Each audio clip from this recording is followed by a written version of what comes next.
అదే RTV app వార్తల్ని క్షణాల్లో చదివే అవకాశం ఉంటుంది. ఒక న్యూస్ పేపర్, ఒక టెలివిజన్ ఛానల్ మీ చేతుల్లో ఎప్పుడూ ఉంటాయి. 10వ తరగతితో చదువు ఆపేయమన్నారు. ఇంటర్మీడియట్తో ఇంకెందుకు ఇంటి పట్టున ఉండమన్నారు. డిగ్రీ అయ్యాక పెళ్లి చేస్తామన్నారు. అయితే అనుకున్న లక్ష్యానికి చేరుకోవాలంటే ఖచ్చితంగా తన వంతు ప్రయత్నం సాగించాలన్నటువంటి ఉద్దేశంతో విద్యతో పాటు ప్రసంగం ఏదైతే ఉపన్యాసాలు ఇవ్వడంలో దిట్టగా మారింది. అంతే ఆ వచ్చినటువంటి అవకాశాన్ని అందిపుచ్చుకొని అండగా ఉంటే అద్భుతాలు సాధిస్తారనడానికి నిదర్శనం మన కడపకు చెందినటువంటి యూత్ ఐకాన్ సానియా. ఈ సానియా మనతో పాటున్నారు. అసలు వారి కుటుంబ నేపథ్యం ఏంటి, అసలు ఆమె ఎందుకు ఈ మార్గాన్ని ఎంచుకున్నారు, ఆమెను అడిగి తెలుసుకునే ప్రయత్నం చేద్దాం. మా ముందుగా నమస్తే తల్లి, మీకు మహిళా దినోత్సవ శుభాకాంక్షలు. అసలు ఏంటమ్మా, ఎందుకు ఇదే మార్గాన్ని ఎందుకు ఎంచుకోవాల్సి వచ్చింది, అంటే స్పీచ్ అనేది ఎందుకు? నా పేరు సయ్యద్ సానియా. నేను నేషనల్ యూత్ పార్లమెంట్ ఫెస్టివల్ 2023లో ఆంధ్రప్రదేశ్ను రిప్రజెంట్ చేసేటువంటి ఒక సువర్ణమైన అవకాశాన్ని నాకు దక్కింది. మరియు అలాగే ఈ అవకాశాన్ని దృష్టిలో ఉంచుకొని 2024లో జరిగినటువంటి నేషనల్ యంగ్ లీడర్స్ డైలాగ్కి కూడా నేను హోస్ట్గా ఉండటం, మరియు అక్కడ prime minister sir, ISRO chairman Somnath sir, నీతి ఆయోగ్ CEO అమితాబ్ కాంత్ సార్, ఇలా ప్రముఖులందరి ముందర నేను హోస్ట్ చేయడం ఆ ఈవెంట్ని ఇంకొక అద్భుతమైన అవకాశం నాకు దక్కింది. మరియు జనవరి republic day 26th of January republic డేకి governor sir Abdul Nazeer sir నాకు ఇన్విటేషన్ పంపించడం, నేను తేనేటి విందులో కూడా అట్ హోమ్ ఈవెంట్లో పాల్గొనడం జరిగింది. అంటే మీకు ఉపన్యాసం, నేనేమంటున్నా అంటే సాధారణంగా ముస్లిం ఇళ్ళల్లో అమ్మాయిలను బయటికి పంపించాలంటే కొంత ఎక్కడో అంటే కొంత ఫీలింగ్ ఉంటుంది. మా పక్కన ఇరుగు పొరుగుళ్ళు అంటే కుటుంబ నేపథ్యం అట్లాంటిది, పెరిగిన వాతావరణం అలాంటిది. అట్లా ఎప్పుడన్నా ఇంట్లో మిమ్మల్ని వద్దులేంగా ఆపు అని ఏమన్నా చెప్పిన సందర్భాలు ఎప్పుడైనా ఉన్నాయా? అవును సార్, నాతో కూడా అలా జరిగింది. అందరి తల్లిదండ్రుల్లాగే కూడా మా తల్లిదండ్రులు, ఆడపిల్లవి కదా, నీకు బయటికి పంపించాలంటే మాకు భయం అమ్మ, నిన్ను చదువు ఆపే అన్నట్లేదు, నువ్వు బయటికి వెళ్ళడం మాకు ఇష్టం లేదు, నువ్వు 10th చదువుకున్నావు ఇప్పుడు చాలే అన్నారు మా తల్లిదండ్రులు. బట్ కానీ ఆడపిల్లలు ఉన్న కాలేజ్నే వెతికి మా నాన్నగారు నా ఇంట్రెస్ట్ని బట్టి నన్ను ఇంటర్మీడియట్ జాయిన్ చేయించడం జరిగింది. మరియు ఇంటర్ తర్వాత ఇప్పుడు ఇంటర్మీడియట్ చదువుకున్నావు ఇప్పుడు చాలే అమ్మ అనగా, లేదు నాన్నగారు, ఇప్పుడు చదువుకోకపోతే ఆడపిల్లలు ఈ సమాజంలో బ్రతకలేరు, మన కాళ్ళపైన మనం నిలబడినప్పుడే ఈ సమాజం మమ్మల్ని తక్కువ లేకుండా చూస్తుంది అని నేను మా నాన్నగారికి చెప్పినప్పుడు, మళ్ళీ మా నాన్నగారు ఆడపిల్లను ఉన్నటువంటి కాలేజ్ని మళ్ళీ ఇంకోసారి వెతికి మన కడపలో ఉన్నటువంటి ఉమెన్స్ డిగ్రీ కాలేజ్లో జాయిన్ చేయటం జరిగింది. అక్కడి నుండి నాకు ఈ అవకాశాలు, పట్టుదల ఉంటే, సాధించాలన్న కసి ఉంటే మనకు ఏది అడ్డంకి కాదు. సో నేను పెరిగినటువంటి వాతావరణం, మా నాన్నగారు వద్దు అని చెప్పారు, కానీ నేను మా తల్లిదండ్రుల్ని ఒప్పించినప్పుడు వాళ్ళు ఒప్పుకున్నారు. వారి యొక్క సహకారంతో, వారి యొక్క ప్రోత్సాహంతో నేను ఈరోజు ఈ స్థాయికి ఎదగగలిగాను. మీకు స్పీచ్ ఇవ్వడం ఎప్పటి నుంచి అలవాటైంది? ముందు నేను నా యొక్క ఫస్ట్ స్పీచ్ని నేను నర్సరీలో ఉన్నప్పుడే నేషనల్ యాంథమ్తో స్టార్ట్ చేయడం జరిగింది. మరియు నేను 4th స్టాండర్డ్లో ఉన్నప్పుడు మా కడప జిల్లాకు ఎలక్షన్ క్యాంపెయినింగ్ కోసం Jaganmohan Reddy sir, ex chief minister of Andhra Pradesh వచ్చినప్పుడు నేను ఆ సభలో కూడా మాట్లాడడం, దేవుడు పంపిన దీపం అంటూ నన్ను ఒక హెడ్లైన్ క్యాప్షన్తో న్యూస్ పేపర్లో నా యొక్క ఆర్టికల్ కూడా రావడం జరిగింది. So that was a turning point of my life. అంత పెద్ద సభలో నేను ఫస్ట్ టైం మాట్లాడడం during 4th class. And 9th స్టాండర్డ్లో నేను మన ముస్లిం మైనారిటీ మినిస్టర్ అంజద్ బాషా సార్ చేతుల మీదుగా బెస్ట్ స్టూడెంట్ అవార్డు కూడా తీసుకోవడం జరిగింది. మరియు 10th క్లాస్లో 9.8 GPA రావటం, మరియు అలాగే ఈ ఎడ్యుకేషన్ కూడా నాది కంటిన్యూ అయ్యి డిగ్రీలో బెస్ట్ స్టూడెంట్ ఆఫ్ ది కాలేజ్కి కూడా నన్ను నామినేట్ చేయడం జరిగింది సార్. ఈ పథకాలు చూస్తుంటేనే అర్థమవుతుంది. Thank you sir. ఈ పథకాలు ఉంటే ఈ పథకాలు చూస్తేనే అర్థమవుతుంది నువ్వు ఎట్లాంటి స్టూడెంట్ అనేది. కానీ అమ్మ, ఉపన్యాసము వేరు, చదువు వేరు. అవును సార్. ఇప్పుడు స్పీచ్, నువ్వు ఇచ్చినటువంటి స్పీచ్ ఎక్కడైనా నేను ఇచ్చిన స్పీచ్ వేలాది మంది హృదయాలు మార్చాలని, లక్షలాది మంది హృదయాలు మార్చాలి, మీరు ఎంచుకున్న మార్గం ఏదైతే ఉందో మహిళా సాధికారత, ఇంకోటి ఏదో బాలికా విద్య అనుకుంటా. అవును సార్, బాలిక విద్య. ఆ, అసలు ఆ కాన్సెప్ట్ని ఎందుకు ఎంచుకోవాల్సి వచ్చింది? బాలికా విద్యను ఎందుకు ఎంచుకోవాల్సి వచ్చింది? మహిళా సాధికారత ఎందుకు ఎంచుకోవాల్సి వచ్చింది మీరు? యాజ్ ఏ ఉమెన్, ఒక ఉమెన్కి మరి నాలాంటి ఎంతో మంది విద్యార్థుల్ని, నాలాంటి ఎంతో మంది ఉమెన్ని, గర్ల్స్ని నేను ఎంపవర్ చేయాలి, ఇన్స్పైర్ చేయాలనేటువంటి ఒక కోరిక, ఒక ఆశ నాలో ఎప్పటి నుంచో ఉంది. ఉపన్యాసాలు అంటే ఒక సర్వే ప్రకారం ప్రపంచంలో మనుషులు అత్యంత ఎక్కువగా భయపడేటువంటి విషయాలు ఏంటి అని ఒకసారి సర్వే జరిగినప్పుడు మొదటిది దేనికోసం భయపడతారు మనుషులంటే, ఒకటి చావుకి భయపడతారట. మరి రెండవది దేనికి భయపడతారంటే వేదికపై మాట్లాడాలంటే భయమంట అని ఆ సర్వేలో తేలింది. సో వేదికపై మాట్లాడడం అనేది అందరికీ సాధ్యమైన పని కాదు, మరి అసాధ్యం అయిన పని కూడా కాదు. కాబట్టి వేదికపై మాట్లాడుతున్నప్పుడు మాట్లాడమే కాకుండా పబ్లిక్తో మనం ఇంటరాక్ట్ అయ్యి వారి యొక్క భావాలను మనం తెలుసుకొని వాళ్ళని ఇన్స్పైర్ చేయాలనేటువంటి ఒక ఆశ నేను చిన్నప్పటి నుంచి ఎప్పుడు మాట్లాడడం స్టార్ట్ చేశానో అప్పుడు అందరూ వచ్చి నన్ను, మీ మాటలు విన్న తర్వాత నాకు గూస్ బంప్స్ వచ్చాయి. ఈవెన్ నేను మన కలెక్టరేట్లో కూడా స్పీచ్ చేసినప్పుడు సార్, ఓటర్స్ డేకి, అప్పుడు ఎస్పీ సార్ అన్నారు, సానియా మేడం గారు అన్నీ చెప్పేశారు, ఆవిడ మాట్లాడిన తర్వాత నేను సానియా మేడం గారిని వింటూ ఉంటే నాకు గూస్ బంప్స్ వచ్చాయని ఒక ఎస్పీ సార్ చెప్పిన వెంటనే నా కళ్ళల్లో ఆనంద బాష్పాలు వచ్చాయి. అండ్ కలెక్టర్ సార్ కూడా మెచ్చుకోవడం జరిగింది. సో కాబట్టి మనం మాట్లాడగలిగితే, నేను మాట్లాడితే ఇంతమందిని ఇన్స్పైర్ చేయగలుగుతున్నానంటే దీనికి మించిన ఒక సంతోషమైన విషయం నాకు ఇంకొకటి లేదు. మరియు నా వల్ల కొందరు ఇన్స్పైర్ అవుతున్నారు, మారుతున్నారు అంటే నేను ఏ టాపిక్ పైన మాట్లాడడానికి ఇష్టపడతాను. బట్ నాకు మహిళా సాధికారత, బాలికా విద్య అనేటువంటి ఈ రెండు అంశాలంటే మాట్లాడాలంటే చాలా ఇష్టం. ఎందుకంటే ఒక స్త్రీ చదువుకుంటే ఒక తరమే విద్యావంతురాలు అవుతుంది అంటారు. నేను ఈ రోజు ఇక్కడ కూర్చోగలిగానంటే, ఈ స్థాయికి ఎదగగలిగానంటే దీనికి కారణం కూడా ఒక స్త్రీ, అది మా అమ్మగారు. కాబట్టి నన్ను తయారు చేసినటువంటి ఒక స్త్రీ, నేను ఇది ఎంతో మంది, వేలాది మందికి ఇన్స్పైర్ కావాలి, మరియు నాలాంటి ఆణిముత్యాలు ఇంకా రావాలని నా కోరిక, నా ఆశ, నా ఆరాధన. మా సాధారణంగా బాలికా విద్య అంటారు, అంటే ఎందుకు ఈ బాలికా విద్యను ఎంచుకోవాల్సి వచ్చిందంటే, సాధారణంగా ముస్లిమ్స్ అంటే తరచుగా నేను ముస్లిమ్స్ కుటుంబం అంటున్నానని అన్యదా భావించకండి, ఎందుకంటే ఉన్న వాతావరణం అట్లాంటి పరిస్థితి ఉంది కాబట్టి నేను అందుకు అంటున్నా. ఆ బాలికా విద్య ఎంచుకోవడానికి ఒక మార్గం అంటే, మా కమ్యూనిటీలో ఇట్లా పిల్లలను ఎక్కువ చదివిరన్న భావనతో ఈ బాలికా విద్యను ఎంచుకున్నారా? అవును సార్, ముస్లిం కమ్యూనిటీ వారు ఎక్కువ చదవరు అని ఒక టాక్.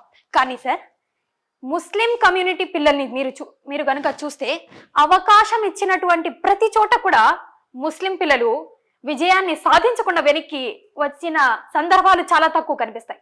ఎందుకంటే ముస్లిం కమ్యూనిటీ పిల్లలు చాలా టాలెంట్ ఉన్నవారు, వారికి ఒక్క అవకాశం కనుక ఇస్తే వారు సాధించలేనిది ఏమీ లేదు అని ప్రతిసారి రుజువు అవుతూనే ఉంది. మనం ఇప్పుడు చూస్తున్నటువంటి న్యూస్ పేపర్ ఆర్టికల్స్లో కానివ్వండి, ఎంతో మంది ఆడపిల్లలు మన ముస్లిం కమ్యూనిటీ నుంచి వస్తున్నారు. అందరు ఏమంటారంటే ఆడపిల్లల్ని చదివించకూడదు అంటారు. మన ప్రవక్త గారు ఏమన్నారో తెలుసా? ప్రవక్త సల్లల్లాహు అలైహి వసల్లం, పీస్ బి అపాన్ హిమ్, ఏమంటారంటే, ఒకవేళ నీకు ఒక కొడుకు ఒక కూతురు ఉండి నీ దగ్గర కేవలం ఒకరికి మాత్రమే విద్యనిచ్చే స్తోమత కనుక ఉంటే, ముందు నువ్వు నీ కూతుర్ని విద్యావంతురాలుగా చెయ్యి. ఎందుకంటే ఒక స్త్రీ చదువుకుంటే ఒక తరమే విద్యావంతురాలు అవుతుంది. బాలికలు చదువుకుంటే మహిళలుగా మారుతారు. మహిళలు ఇంటిని చక్కబెడతారు. ఇల్లు బాగుంటే సమాజం బాగుంటుంది, సమాజం బాగుంటే దేశం బాగుంటుంది. కాబట్టి దేశ అభివృద్ధికి మహిళలే వెన్నెముక్క. కాబట్టి నాకు మహిళా సాధికారత, బాలిక విద్య అనేటువంటి రెండు అంశాలపై మాట్లాడడం కానీ, బాలికలను, మహిళలను ఇన్స్పైర్ చేయటం అంటే కూడా చాలా ఇష్టం సార్. ఎప్పుడు మీకు ఈ స్పీచ్ గుర్తింపు అంటే, మీరు అనర్గళంగా మాట్లాడతారు, ప్రతి విషయంలో కూడా స్పీచ్ బాగుంటుంది అంటే, సాధారణంగా మిమ్మల్ని ఉర్దూలో చదివిస్తారు, కానీ మీ ఉర్దూలో చదివించకుండా తెలుగులో ఇంత అనర్గళంగా మాట్లాడుతున్నా అంటే ముందుగా నీకు అభినందన తల్లి. ఆ తర్వాత ఇంకోటి ఏంటంటే, నేనేమంటున్నానంటే, ఇక్కడ ఎప్పుడు నీకు గుర్తింపు వచ్చింది? అసలు ఈ పాప ఇంత అనర్గళంగా మాట్లాడుతుంది అనే గుర్తింపు ఎప్పుడు లభించింది నీకు? నేను 10th స్టాండర్డ్ వరకు ఉన్నప్పుడు కూడా, మన స్కూల్ లెవెల్ వరకు, నేను డిస్ట్రిక్ట్ లెవెల్ వరకు కూడా తెలుసు సార్ అందరికీ సయ్యద్ సానియా అంటే. బట్ అవకాశం వచ్చిన ప్రతి చోట నేను అక్కడి వరకు ఎలా రీచ్ అవ్వాలి, నేను ఆ సభలో మాట్లాడడానికి ఎవరిని కలవాలి అనేటువంటి ఒక ఛాన్స్ ని కూడా నేను మిస్ చేసుకోను అన్నమాట. ఎందుకంటే 4th క్లాస్లో జగన్మోహన్ రెడ్డి సార్ ముందర, మరియు 10th స్టాండర్డ్లో ఎమ్మెల్యే సార్తో, మరియు ఇంటర్మీడియట్లో బ్రదర్ షఫీ సార్ ముందర, మరియు అలాగే పారా అథ్లెట్ మాలతి హోలా మేడం గారు వచ్చినప్పుడు 9th స్టాండర్డ్లో, ఇలా నేను ఎడ్యుకేషన్తో పాటు కూడా ఇలా కడపకు మన డిస్ట్రిక్ట్ లెవెల్కి వచ్చినటువంటి ప్రముఖులందరితో జరిగేటువంటి సభలో నేను మాట్లాడాలని అనుకుంటున్నాను అంటే నాకు అవకాశం ఇవ్వనని ఇంతవరకైతే ఎవరు అనలేదు. బట్ వాళ్ళతో కలిసి ఆ సభలో మాట్లాడి నా యొక్క టాలెంట్ని వాళ్ళకి చూపించడం అనే లక్ష్యం కాదు, ఎంతో మందిని ఇన్స్పైర్ చేయాలనేటువంటి ఒక లక్ష్యంతో నేను మాట్లాడతాను.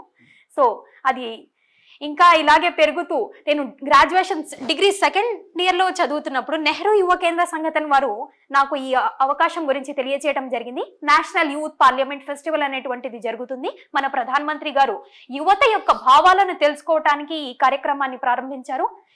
ఇందులో ఏమంటే ప్రతి స్టేట్ నుంచి ఎన్నుకోబడినటువంటి పిల్లలకు 4 నిమిషాలు పార్లమెంట్ భవనంలో మాట్లాడే అవకాశం వస్తుంది అని తెలిసినప్పుడు ఇంత గొప్ప అవకాశాన్ని నేను ఎలా వదులుకోగలుగుతాను అని నేను గ్రాడ్యుయేషన్ 2nd ఇయర్ నుంచి ఈ అవకాశం కోసం ట్రై చేస్తున్నాను.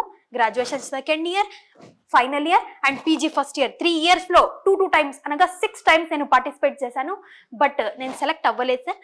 బట్ నేను లాస్ట్ ఇయర్ 2023లో ఫిబ్రవరిలో జరిగినటువంటి ఆడిషన్స్కి ఈ కాంపిటీషన్కి అటెండ్ అయినప్పుడు నేను స్టేట్ లెవెల్లో సెలెక్ట్ అవ్వడం, మరియు నేను ఎప్పుడైతే పార్లమెంట్కి సెలెక్ట్ అయ్యాను, స్పీచ్ ఇవ్వడానికి వెళ్తున్నాను అన్నప్పుడు కడపలో ఉన్నటువంటి ప్రతి news channels, media channels and అందరికీ తెలియటం ఈ విషయం.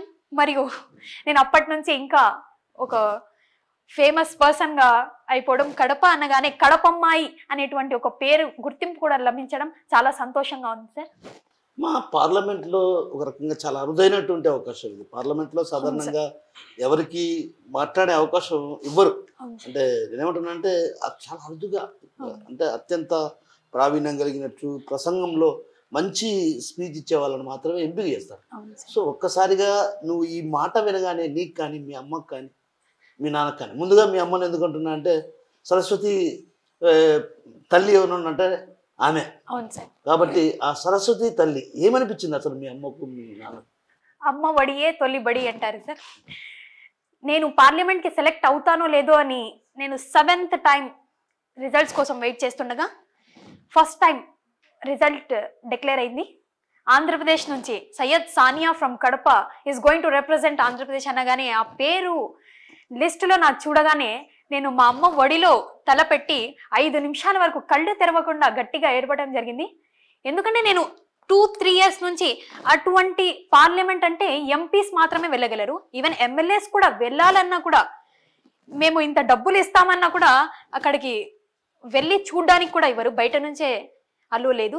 బట్ అలాంటిది అటువంటి ప్లేస్లో మనం వెళ్ళటం, విజిట్ చేయడం, మంత్రులతో ఒక మిత్రుల్లా కలిసి మాట్లాడటం, వారితో డైన్ చేయడం, భోజనం కూడా చేయటం, 3 days అక్కడ వాళ్ళతో గడపడం, వారి యొక్క లైఫ్ స్టోరీని మనకు వాళ్ళు షేర్ చేసుకోవడం, ఇలా ఇటువంటి అవకాశం నాకు దక్కడం అనేది చాలా సంతోషం.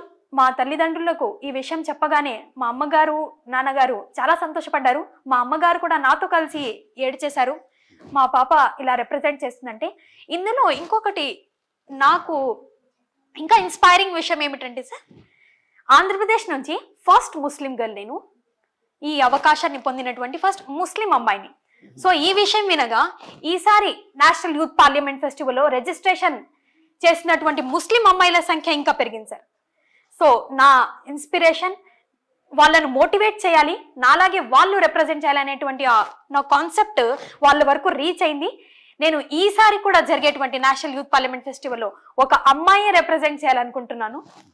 ఎవరమ్మా అమ్మాయి?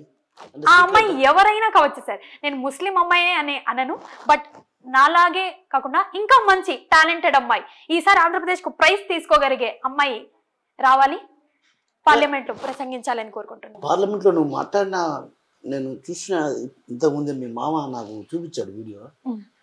ఎక్సలెంట్ స్పీచ్ అమ్మా, ఎక్సలెంట్. అది ఆ సబ్జెక్ట్ ఏందమ్మా నువ్వు మాట్లాడిన సబ్జెక్ట్?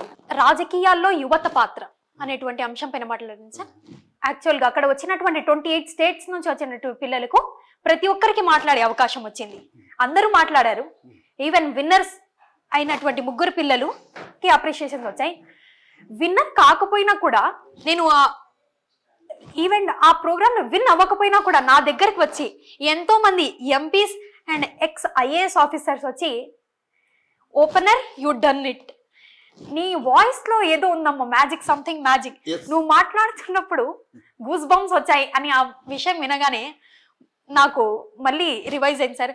ఈ విషయం ప్రతి ఒక్కరు చెబుతున్నారు, నిజంగానేమో దేవుడు ఇచ్చినటువంటి గిఫ్ట్ సార్ అది. నేను మాట్లాడడంలో ఏం లేదు, అది గాడ్స్ గిఫ్ట్.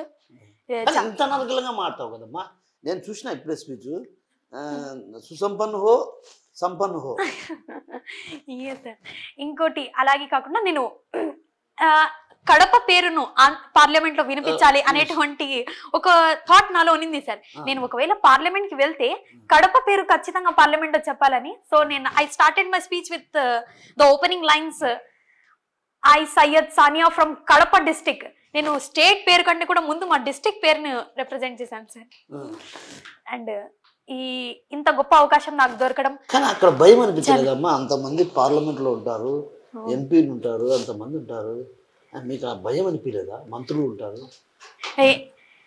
నేను ఏదైనా ఇక్కడ చిన్న వేదికల పైన మాట్లాడాలంటే కూడా వారిని దగ్గర నుంచి చూసినప్పుడు కొద్దిగా లిటిల్ బిట్ ఆఫ్ ఫియర్ నాలో ఉండేది. బట్ పార్లమెంట్ లో నేను వెళ్ళినప్పుడు నాకు అస్సలు అక్కడ నేను పార్లమెంట్ లో ఉన్నాను ఇంత పెద్దవారి మధ్యలో అనేటువంటి ఒక భయం నాలో ఆ వేదిక పై రాలేదు సార్. దట్ వాజ్ మోస్ట్ నేనే అనుకుంటున్నాను అక్కడ నాకు భయం అనిపించలేదు సార్. ఎందుకంటే వాళ్ళు మమ్మల్ని ట్రీట్ చేసినటువంటి విధానం, మమ్మల్ని మోటివేట్ చేసినటువంటి విధానం, మేము మీలాగే, మీరు మాకంటే ఇంకా గ్రేట్, మేము మిమ్మల్ని కూర్చొని వింటున్నాము, ఇలా వారి మాటలతో వాళ్ళు మమ్మల్ని ఎంకరేజ్ చేయడం వల్ల సో వాళ్ళు మంత్రులు కాదు మిత్రుల ముందు మాట్లాడినట్టు అనిపించింది సార్.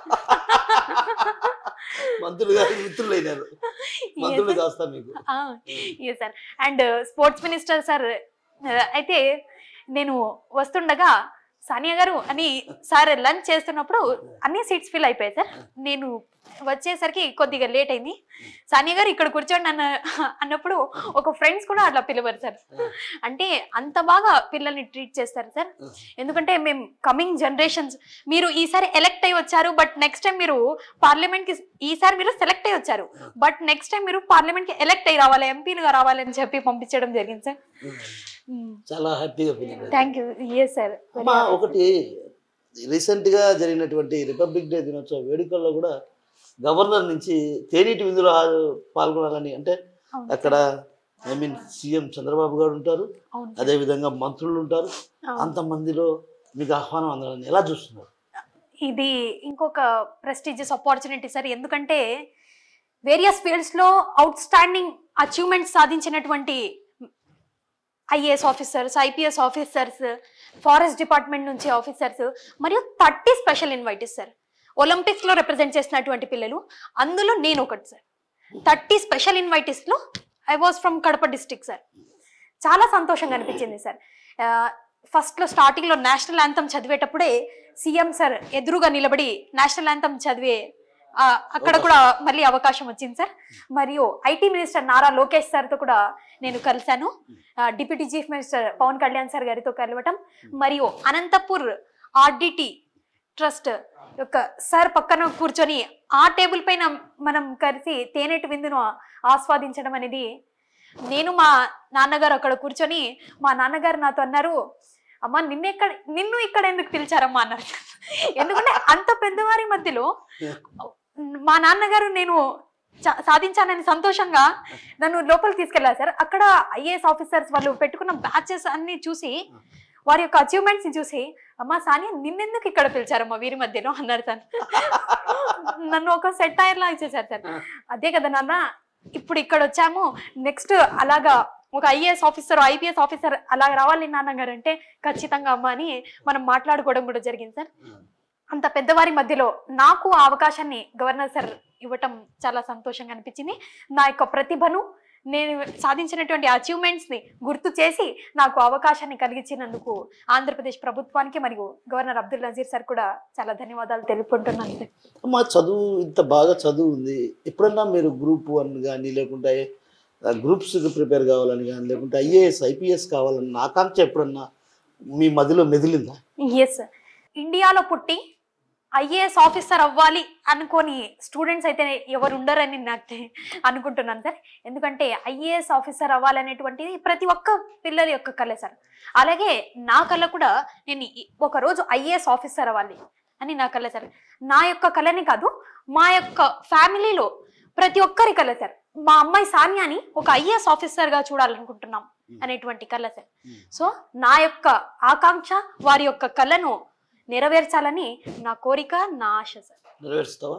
తప్పకుండా సార్, ఇన్షాల్లా. Yes sir. నేను ఎస్ఎస్సి కోసం ప్రిపేర్ అవుతున్నాను, స్టాఫ్ సెలక్షన్ కమిషన్ కోసం.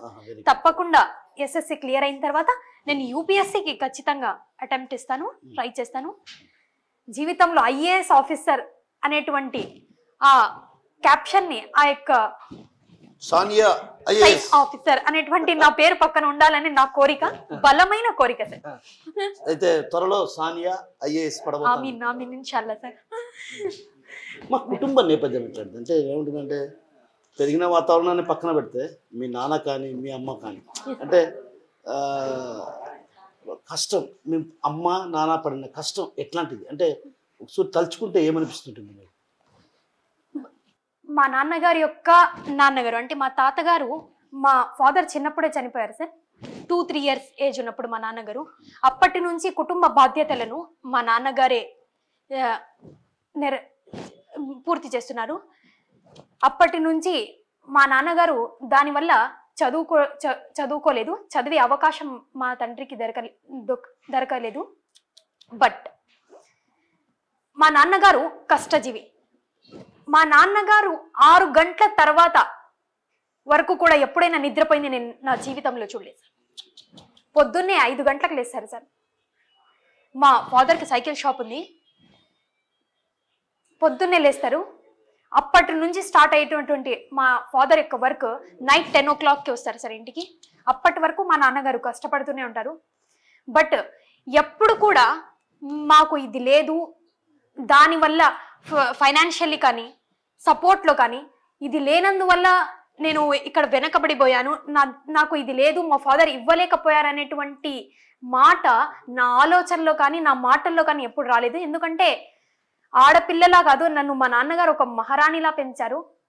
ఆయన మాత్రం చాలా కష్టపడ్డారు. కానీ ఆయన కళ్ళ మాత్రం ఒకటే సార్, మమ్మల్ని ఒక మంచి పొజిషన్లో చూడాలి. మా అమ్మగారు గ్రాడ్యుయేట్, ఆవిడ వల్లే నేను ఇంత బాగా మాట్లాడగలుగుతున్నా. Yes sir.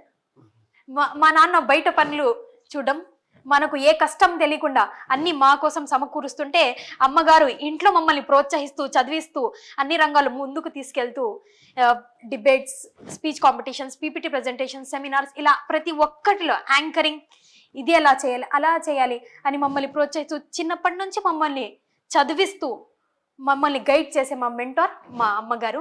ఇలా ఇద్దరు ఇంట బయట కష్టపడుతూ మమ్మల్ని ముందుకు తీసుకెళ్తున్నారు సార్. మా సానియా ఎప్పుడన్నా అంటే ఎవరన్నా మీకు సంబంధించిన బంధువులు ఎవరన్నా ఈ క్యాజ్ కైకు షాదీ కైకు ఈయన ఉధర్ ఇద్దరు పిన్నేగా అంటే ఊళ్ళు తిప్పడం ఎందుకు, పెళ్లి చేసేయచ్చు కదా, ఎందుకు అమ్మాయి ఇంటి పట్టు వంట చేసుకునే అమ్మాయి కదా అని ఎప్పుడు అనలేదు?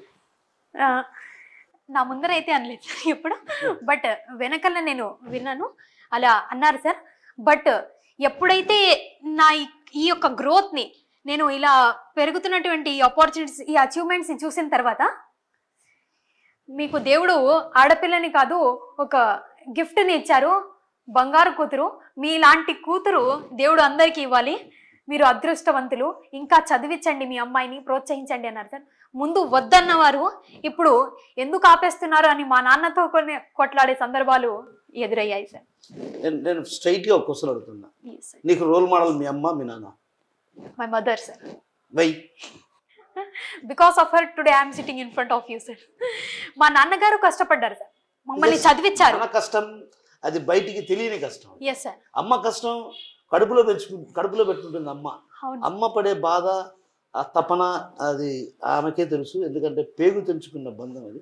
అవును సార్. ప్రతి తల్లి కూడా, అంటే మహిళా దినోత్సవం రోజు అని కాదు, మామూలుగా కూడా ప్రతి తల్లి కూడా తను మన జననం కోసం అవును సార్. ఆమె పడ్డటువంటి ఆ ప్రసవ వేదన ఏ తల్లి కూడా అంత ప్రసవ వేదన భరించదు. అవును so yes, thank you. Anyhow మీకు రోల్ మోడల్ మీ అమ్మ అన్నావు, అవును చాలా సార్. హ్యాపీగా ఫీల్ అవుతున్నా తల్లి. Thank you. I'm proud of you.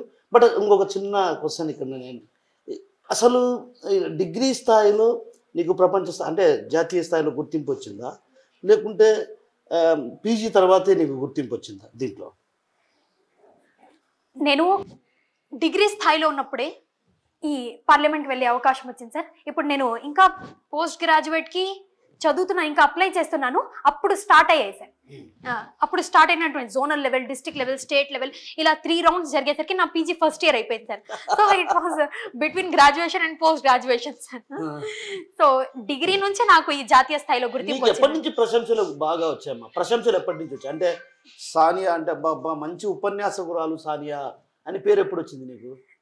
March 6, 2023లో నేను పార్లమెంట్ లో ఆంధ్రప్రదేశ్ ను రిప్రజెంట్ చేసినప్పటి నుంచి వచ్చినాయి సానియా సార్. అంటే ఒక పెద్ద Yes, sir. ఫేమస్ అయిపోయింది.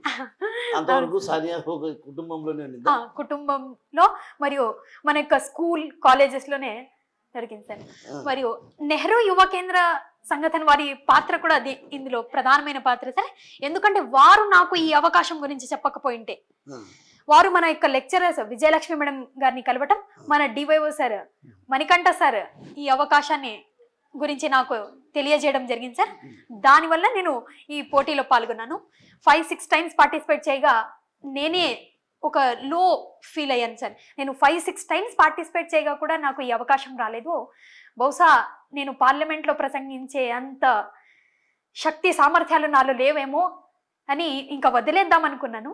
బట్ 7th టైం నేను ఇప్పుడు వద్దు అనుకున్నప్పుడు మన మణికంఠ సార్ ప్రోత్సహించి పట్టుబట్టి, ఈసారి నువ్వు మాట్లాడాల్సిందే అమ్మ, నువ్వు మాట్లాడితే నీకు ఒక ఎక్స్పీరియన్స్ వస్తుంది, వి విల్ లెర్న్, మనకేం రాకపోయినా యూ విల్ లెర్న్ సంథింగ్ అని నన్ను ప్రోత్సహించడం వల్ల 7th టైం పార్టిసిపేట్ చేశాను అండ్ ఐ డిడ్ ఇట్.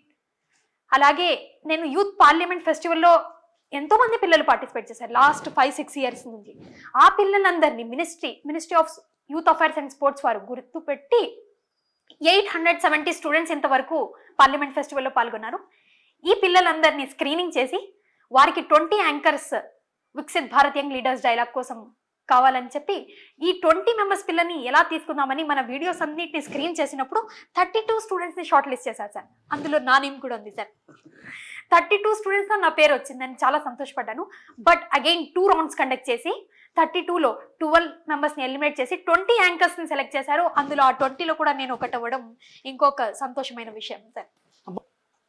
పార్లమెంట్లోకి అడుగు పెట్టగానే నువ్వు ఎవరిని పిలుచుకుపోయినావు? నీ అంట పార్లమెంట్లోకి అమ్మను నాన్న పిలుచుకుపోయినావా? ఎవరికి అలో లేదు సార్ పార్లమెంట్ భవనంలో. అంటే ఢిల్లీ కన్నా పిలుచుకోలేదు అమ్మను?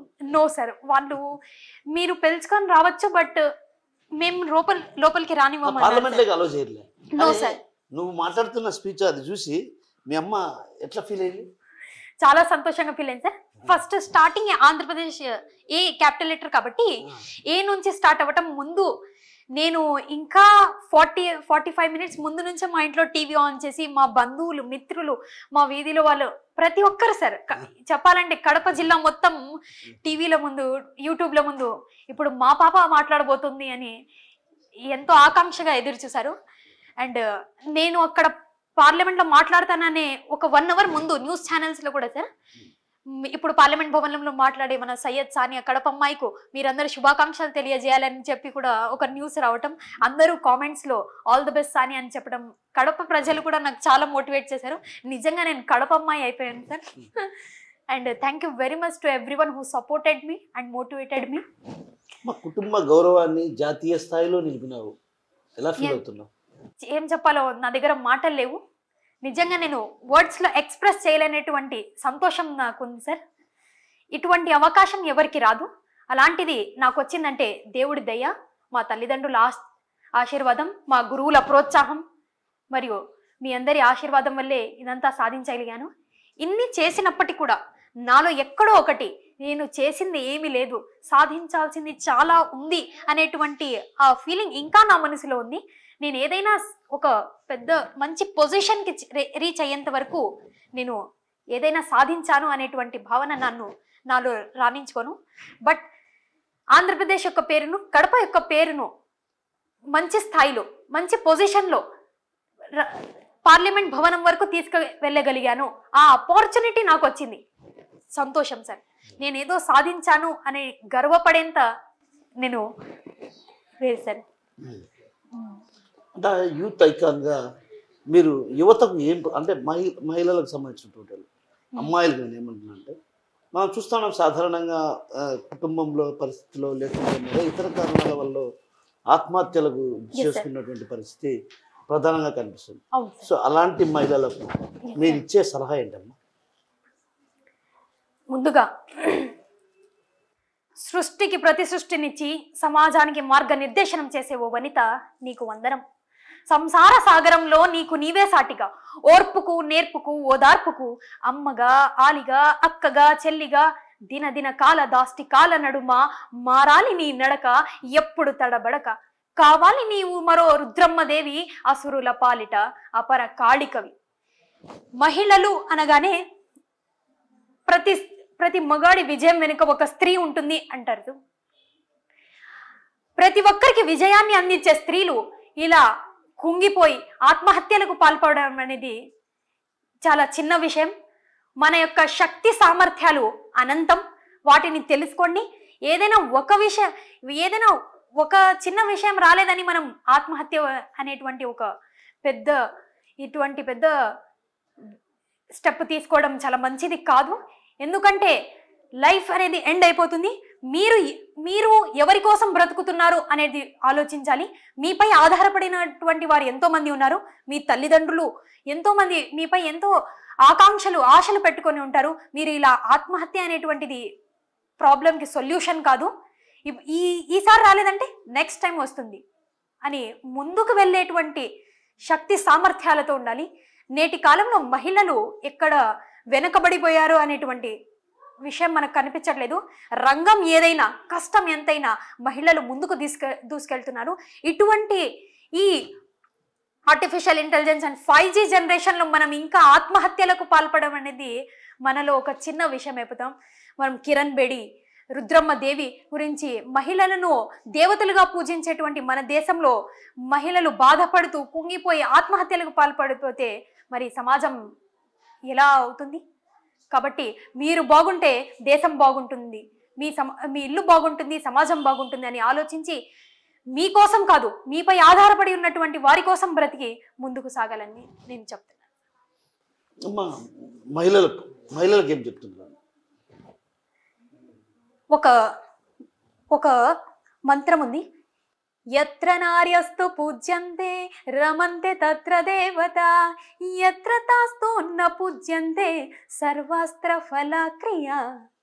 ఎక్కడైతే మహిళలు పూజింపబడతారో అక్కడ దేవతలు కూడా నాట్యం చేస్తారు అని ఒక సూక్తి ఉంది. కాబట్టి మహిళలు ముందుండాలి. మీరు బాగుంటే దేశం బాగుంటుంది. రూపాయల కంటే రూపం గొప్పది, వేల కంటే వినయం గొప్పది, లక్షల కంటే లక్ష్యం గొప్పది, కోట్లు పెట్టినా కొనలేని భారతీయ స్త్రీలు గొప్పవారు అని నేను చెప్తాను sir. Thank you very much. నిన్ను బాధ పెట్టానమ్మా?